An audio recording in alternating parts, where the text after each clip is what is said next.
Welcome to the MuseCast, where we squeeze every last drop of inspiration out of Sunday's sermon.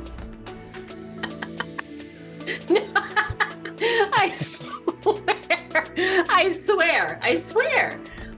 One of these Tuesdays, we're going to start the show and I'm going to be professional and I'm not going to be cracking up laughing.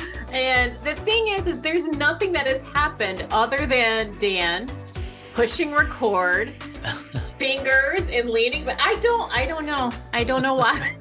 You know what? I get that a lot though. A lot of people look at me and they laugh. So I don't know what it is. They just start laughing. They just start laughing when they see me. Oh my goodness. Well, happy Tuesday, sir. Happy Tuesday. Yes. Couple of things. We are here. Welcome to the MuseCast, everyone. Thanks for being here with us. One of our favorite days of the week is doing this with you guys. So we're going to talk about Emily's sermon. That Greg Boyd is a slacker. We really need to, need to look at his, his workload, because good grief. No, I'm kidding. Yeah. Hopefully he is feeling better. But we are going to talk about Emily's sermon, The Physics of Faith, which Dan had a hand in naming, of course. But then, didn't you? She was asking for some input. The only input I had is she had a list of 6 ideas, and I like that one the best. And I was actually sort of envious. It's one of those titles that I wish I would have come up with, because I love the alliteration and I love the mix of faith and science, right in the title. And so for my sermon, I'm going to have to also do alliteration and somehow mix faith and science. And I don't know how I'm going to do it, but actually, I do know how I'm going to to You do know. Of course you know. Yeah. Well, here's the thing. So when Emily sent that out to a group of us, and Dan, none of us respond because we all know, Dan's got it. Dan will come up with the perfect title. Oh, that's funny. We just leave it to him. But this is what I was trying to get to. So we are going to have our time. We're going to have our sermon. We will have some nuggets. But what I want to get to is the fact that this coming weekend, Mr. Dan Kent is delivering the sermon. Dan Kent is currently in Florida. Look at his golden tan. Yeah. We in Minnesota are on the edge of snowpocalypse. Yes. Category 5, snowstorm coming through, and right about when Dan will be traveling. That's right. So we need you guys to be praying.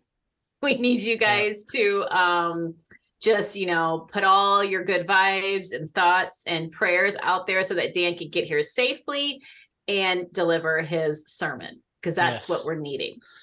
So before, we're kind of doing it backwards today, Dan, that's all right, but that's okay. We're running the show. So before we recap and talk about Emily's sermon, I want to test you. How are you feeling about your sermon? Can you give us a little sneak peek? Yeah. Are you at all prepared? Have you been praying and studying about it? Or, just give us a little something. Yeah, well, I'll do a little tease, because I first of all, I'll just say that Emily has only preached 3 times, I think, maybe 3.5 times. And almost every time she preaches, I preach the following week. And so I always have to follow up that. And Greg always finds a way to get out of following up Emily. And it's just not fair, because if you haven't seen Emily's sermon from this Sunday, it's amazing. And it's going to take a miracle to follow up that sermon. And so that's what I plan on doing. I plan on demonstrating a miracle from the stage. And the sermon is called Miracles and Microscopes. And that's my alliteration. That's my mix of faith and science. And basically, I'm going to be playing off of some of the ideas that Emily shared. And I'm going to look at why we have this divide between faith and science. Why is this animosity, and why do scientists and religious people feel defensive around each other? And I'm going to argue that that's just ridiculous and unnecessary, and that both science and faith thrive more when they work together. And then I'm going to demonstrate a miracle. So that's my tease for my sermon. Are you going to say something along the lines of scientists and faith folks competing and being defensive? Forget about it. You don't need to. We can cohabitate. Yeah. That's what I'm looking for, Dan. Yeah. I'll be waiting with bated breath for that. Yeah, I wish I could just say that, because that would give me plenty of time to say everything I want to say. But unfortunately, it's a little more nuanced than that. So I mean, if you say so. No, it will be. No, I told you this is one of the ones I was really looking forward to, because my 14-year-old daughter, this was her, like when we had at the beginning of the series, we had the discussion as a family, like what are the things that maybe have you questioned? And for her, it was, the science piece of it. Like, why do they feel like, why are they communicated as though they're incompatible when right. That just doesn't feel like that needs to be necessary. So Yeah. You will be watched by my 14-year-old, like waiting for the answers. Okay. But we can't get too far into that, because that's not here yet. That's like the future, and there's still a lot of unknown. But what we do know is that we had Emily. She stepped in for Greg, but it was more than just her stepping in. It was kind of something she felt like she wanted to share with us within the series, the physics of faith. And I think Emily wins the award for the longest ever focus scripture. Wasn't that amazing? It was so good. She read through most of that John 6 passage. It was incredible. Yeah. Yeah. So, well, it's interesting that you say that too, because I noticed that, and a lot of times when a pastor will read through a text, even if it's like John 3:16, I'm just like, yeah, get to the end, tell me tell me what it means. They just get to the end. But she did it in such a way that I was just enraptured the whole time. I didn't realize that all of that was one big long text until the end. And so it just speaks to her delivery that how well that was pulled off. Mm-hmm. Amen to that. Yes, I totally agree. Your summary cannot be that long. No. So right. But it'll be just as good. I know it will be. So. There's no chance of that, because first of all, and this is true when I'm doing a summary for Greg also, is both Greg and Emily and really our teachers, part of what I love. Let me share this. This is the first time I met Emily. We were in a meeting. I think it was Greg and me and Paul Eddy and Janice. And Emily came in with some research that Greg had asked her to get. And she was so excited about this research. And right away, I'm like, this person is not just smart, but curious too. And you really see that curiosity and that playfulness and that just great charisma that she has in her sermons. And my summary can't capture that. So the summary is just meant to set up our discussion here today. So the summary, what I would say is that Emily starts off with the fact that we all deconstruct, we all think through our faith, why we believe what we believe. And that happens, we develop our faith, and even when we do it really well, that faith is always accompanied by doubt. And she talked about how Jesus has this nickname for his disciples, and he calls them little faiths. So we're each little faiths. And I thought that was really neat. And so she looked at this process of thinking through our faith, this process of deconstructing, and she broke it down into these three phases. She said the first phase is asking questions, questioning, well, why do we believe that? Because there's a lot of weird things in our faith. And so we should, if we're taking it seriously, be asking questions. And you can't really develop a relationship with a personal being, like a stranger or a neighbor or God, without asking questions about them. And so that's just a natural part of the whole process.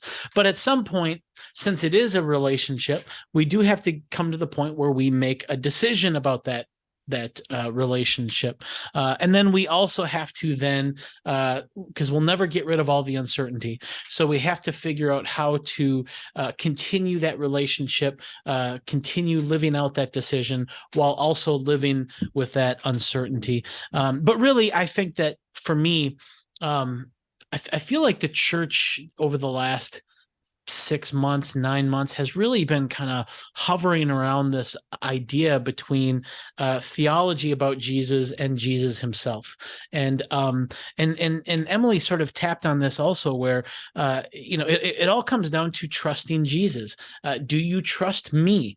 And not do you trust this theology, not do you trust this explanation for creation or whatever, but do you trust me as a personal being, as a God? And then she finally finishes by saying this decision to trust is not just about intellectual stuff. That's where it gets played out. But a lot of times our urge to question and our urge to deconstruct really emerges from our heart. And a lot of times we can get thrown into these spirals of deconstruction because of pain that we experience and rejection or betrayal or whatever. And so she just noted, I think importantly, that we need to be aware of the emotional and kind of psychological reasons that we might be questioning our faith beyond just the intellectual curiosities. I think that would be my summary or summary, excuse me. And just a great sermon. And when I first read a draft of it, I just wanted her to preach earlier because I wanted to build off of what she was talking about. And I didn't want to steal any of her thunder. And so I was personally very grateful that it worked out this way. I wish Greg wasn't sick, but at the same time, it worked out. I'm glad that Emily got to go before me. So what did you think?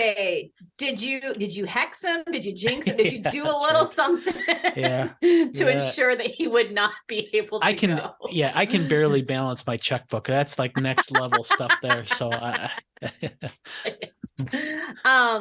loved it. I appreciate it. Yeah, you described her perfectly. Like, she is so intelligent and very engaging, but also very curious. And I'm gonna say quirky, but I mean, and I think I said that before about Emily, but I mean that in the most endearing, loving way, because she's just she's just a beautiful person and with a beautiful heart and a beautiful mind. And I love hearing from her. And I'm so proud of her for like reaching out and being like, hey, I've got this sermon that I'm really feeling. Totally. And it worked out. So that was awesome. I really, really did appreciate the manner by which she took us through John 6. And because I think, as believers, if you've been a Christian for any length of time, some of this stuff just it just becomes like old hat, right? Like, we're not like mesmerized by it as much, or we're not in awe of it as much, or we're not questioning it. And so I love how she just kind of took us through the story by taking us through the scripture. And when she got to the portion of passage that talked about the audacity of Jesus saying, eat my flesh, drink my blood. Like, we were having communion that day. So it's just like, we don't even think about that, but you like what in the, like, how would that have come across, Right. It's just, I think it's important to like try to put ourselves in that context to understand. And honestly, today, like, I know there are people who aren't believers and they read this kind of stuff and they go, what kind of wackadoo are you guys Right. pledging your lives to? Like, well, and that's the reason why they got into trouble in the first century is because the Romans thought they were cannibals. And look, they're eating their teacher. I mean, that's like, and that's why people were like all shocked and like, we got to get rid of these. They're sick in the head. And right. So I mean, absolutely. Right. Well, and that was the point in which some people were like, yeah, I'm out. Like, that's a bridge too far. Yeah. I'm going to cut and run.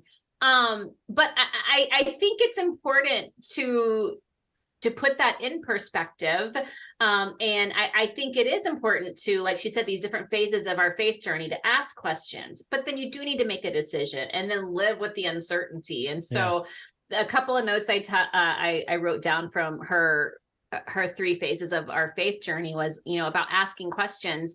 When we ask questions, we are loving God with our mind. I love it when she said that. Like, that is a way of loving God with our mind. It's not And we've said this on the MuseCast, God's not afraid of our questions. He's not intimidated. He's not like shock and awe. I think he welcomes that dialogue. And when we make a decision, it's because we can't live in doubt land forever. Like we just can't. Like at some point you gotta, and then living with uncertainty, we need to learn to tolerate discomfort. And I think that is something that is not something that we want to embrace. Like we want answers and we want certainty. And I really do agree with Emily that a lot of our faith journey is learning to deal with the uncertainty, because we can make a decision and we can believe what we believe and we can have faith, but we're still not 100. I mean, I guess as much as we can be sure, but there's still a chance that we're missing something. So anyway, and there's a lot today that people have questions about. And I think that's part of why we're doing this series. There are a lot of reasons why people are wondering, like, is this for me? Is this something that I can live out in sincerity and in truth? So yeah, we need to learn to tolerate the discomfort of not always having all the answers and not knowing. I really appreciated her bringing that. That's good. Home. This is going back to what you had said earlier about the, eating the body and the flesh of Christ. Yeah. But there's a product that you can buy, because, a lot of times you go to communion, you get like a cracker or a communion wafer. And I saw these communion wafers on Amazon one time. And then on Amazon, you can ask questions about the product, like how big is the box and will you ship to Zimbabwe or whatever. Well, somebody asked, are these communion wafers vegan? And somebody replied, no, they're the body of Jesus Christ. I just thought that was the funniest thing ever. Oh my gosh. Are they vegan? Oh my gosh. That's hilarious. But jokes aside, I agree. The intellectual stuff, the loving God with your mind, the fact that God is not bothered by our questions, because people will think, well, questions are a sign of doubt.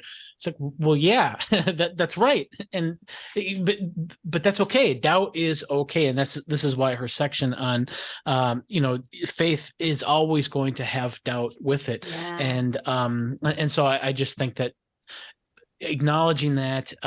I think that enriches our faith. I think it makes our faith more real. It makes our faith better, and it makes us just more authentic people when we can live as we really are and not afraid. So, and honestly, I think if anyone was like, oh, when she said that about faith and doubt, like always kind of going together, like we live that out all the time. Like you cannot tell me.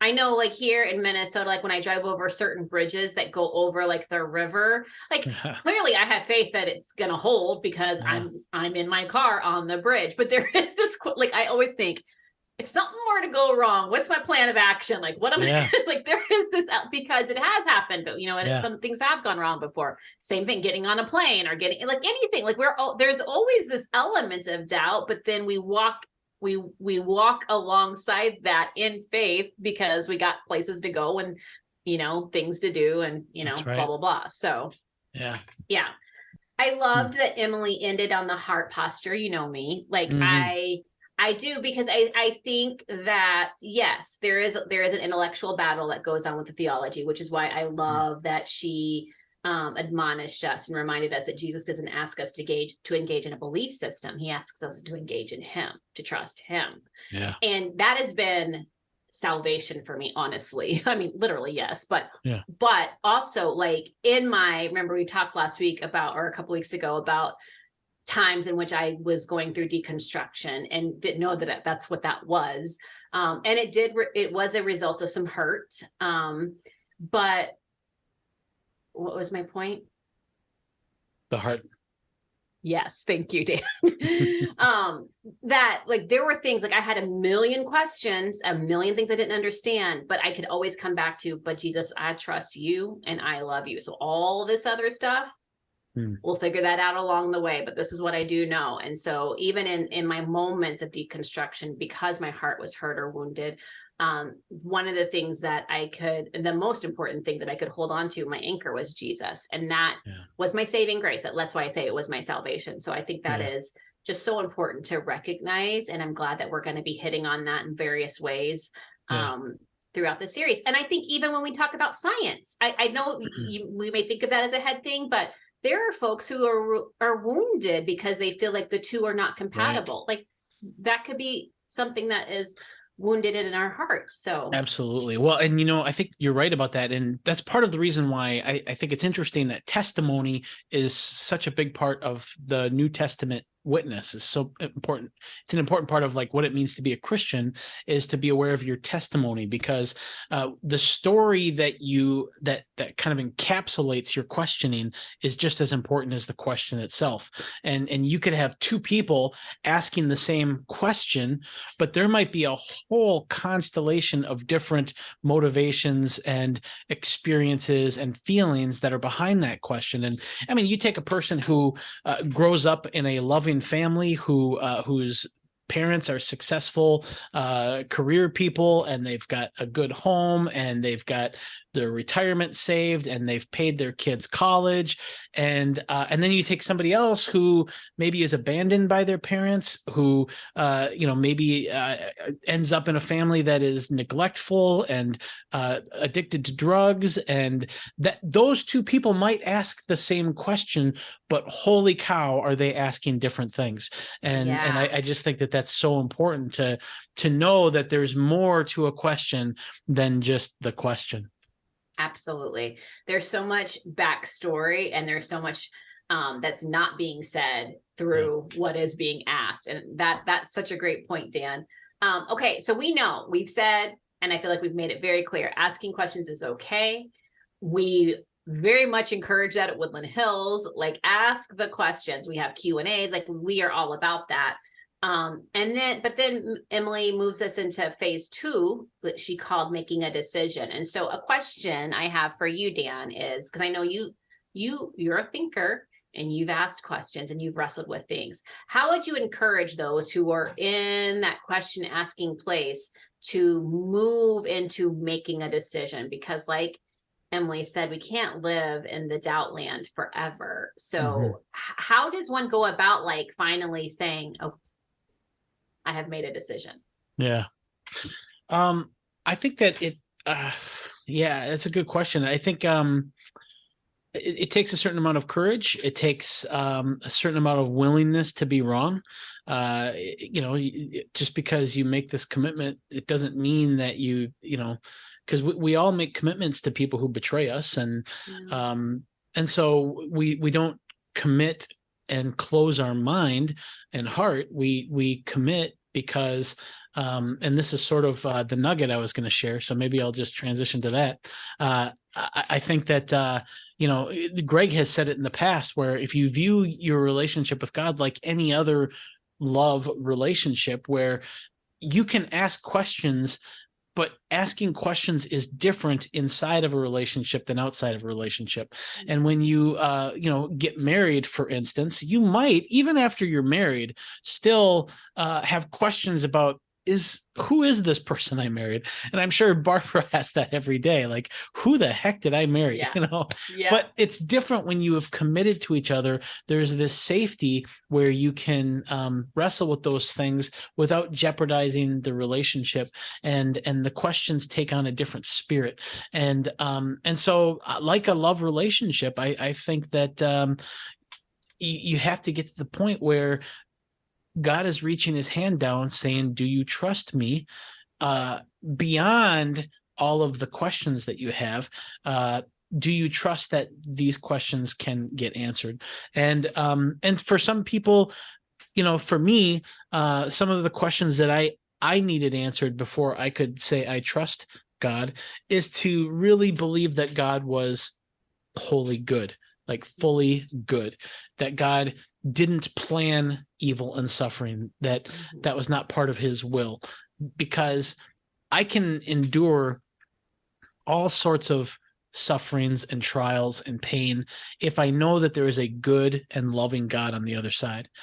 But if that God on the other side is not good and loving, it makes it really hard for me to endure suffering and pain in this life, because I feel like that God is doing it. So why would I want a relationship with that God? So for me, that was important to get that answer. But once I got that answered, then I knew that I trust this God. And there's all sorts of questions along the way that I love kind of wrestling with and trying to figure out, but I do so within the context of, I trust you, I'm committed to you. These doubts are dangling in the air here, but I have enough trust and faith to carry me through my life in relationship with God. Mm-hmm. That was a beautiful answer, Dan. And I'm not going to let you get away with that being your nugget. I'm just not going to do it. I'm not. You're because that was really good. But I feel like you can come up with a little something more at the end. Okay, so this is the way I like to look at it: is when we move from asking questions, good questions, necessary questions, to making a decision. It's not as if the question cease. It's a part of the ingredients of the recipe of our faith. So, we are asking questions, and then it comes time to make a decision. And within that relationship, I love that. I love your answer. We continue to ask questions, but now we have a connection there. And so I think that's beautiful. And then you add in another ingredient, which is living with uncertainty. And so my final question for you today, Dan, is like, how would you encourage those who are realizing, man, I thought that once I said yes to this, once I bought in, put all my cards in, that we would be good to go. And we just know that's not the case, right? Because the world is the world, and we're living in it, and the kingdom has not yet fully come. So how would you encourage folks to really be okay with the uncertainty and living in some of that ambiguity? Yeah. Well, I think people are really different on that. And it's a great question. I think some people are more comfortable with just, I don't know. And then, they stick with it.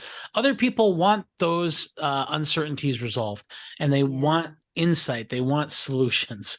And I'm more in that category. I like solutions, even if I might not be right. At least it's coherent in my head and it makes sense. And I like that. And so I guess what I would say is, continue. Here's what I would say is that I believe this. I believe that there are endless kind of, I don't know what you'd call them, barriers, or not barriers, but like stages of our relationship with God. And we can continue to get closer and closer to God. But I feel like each of these stages, there are these conceptual problems between this stage and the next. And in this stage that I'm in now, I'm committed, I'm good. And there's these doubts here.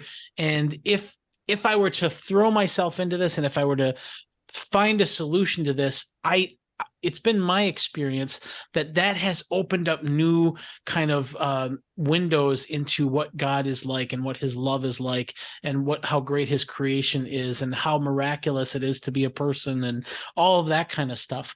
And so for me, I continue to live with the doubt, as I consider it as an opportunity for potential epiphany. And that's how I continue to stay motivated with doubts, because it's not this negative thing, it's this potential great thing that's just waiting there for a potential solution. And I love it. Clever. I think you're very proud of that, Dan. I can see on your face, because it was good. I did like that. Yes. Like it. That was good. That's one of those that we want to jot down. All right. Well, thank you for just diving into this dialogue a little bit in the midst of preparing for your sermon and preparing for your flight. It is super appreciated. So now we are going to land our proverbial plane and enter into the true nugget time. And since you thought you had already given a nugget, I'm going to give you a moment. Do you want to No, I'm ready. go last? Oh, okay. See, I'm ready. I knew it. I had faith. I knew that you would have something. All I want is I want the nugget accountants to note that I'm sharing 3 nuggets here at the end of this episode. So if I have a nugget deficit down the road, I can tap into the resources here. It's a 3-pack today. Yeah, right. Okay. So my nugget then today would just be this, that when you are questioning something, always include in your questioning, what are the feelings that I have with this question? Like, how do I feel? How does this question make me feel? And how do potential answers to this question make me feel? Because I think that by exploring the feelings associated with the question, those are the clues, those are the breadcrumbs that can lead you back to the psychological motivations and the kind of pains in your heart that might be compelling that question. So just pay attention to the feelings that surround your questions. That's good, Dan. My nugget is pretty simple, honestly. It's going to sound so similar to things I feel like I've said before, because I just, this is what I come back to, especially when we're dealing with questions and doubts and uncertainty and, living in this world, like we said, where the kingdom has not fully been realized yet. I think it's important just to remember Jesus in the midst of it all, the character of Jesus, who is so others oriented, who is so patient and so loving with us. And he's not exasperated by you. He's not like, oh my God, get it right already. He's just not. He infinitely loves you, and he loves me and Dan. And so whether your questions come from a headspace of wrestling theologically with some things that you're hearing or learning or have heard or learned, or it's coming from a heart space of recognizing some wounds that you've had because of maybe other believers or something that's happened to you, or a betrayal like Dan mentioned. In all of that, just imagine, like, that's like all this stuff, and it's real, yes, but that is what should be out of focus. The focus, if we want to, the focus needs to be Jesus, because he is true and solid and loving. And so allow him to walk with you through whatever it is that you're questioning or doubting or figuring out. Let him help your mind sort through it, and let him heal your heart to sort through it. But focusing on him, I feel like will help us with our forward momentum, instead of focusing on all of the stuff, which is real and true and valid. But if we can just shift our focus, I think that's helpful. Yes. Amen. All right. That's good. Hey, I just have one kind of request, and I would never want to be so presumptuous to tell you how to decorate your house. I would just never do that. However, if I've developed enough kind of rapport with you as a friend, I'm nervous. Just be open to the idea. Just be open to this idea. There is a key on your shelf behind you. Just be open to the idea of replacing that with a big light bulb. All right. Just for the sake of the MuseCast, because if you could turn that light bulb on and off whenever you had an idea, that would be awesome. That would be, or this could be the key that unlocks the mind to the answers that we're all searching for. There you go. It's all in how you look at it. I guess. Yeah, you crack me up. How about you paint a mural on your wall back there? So. Yeah, it's really boring. It's so boring. I know.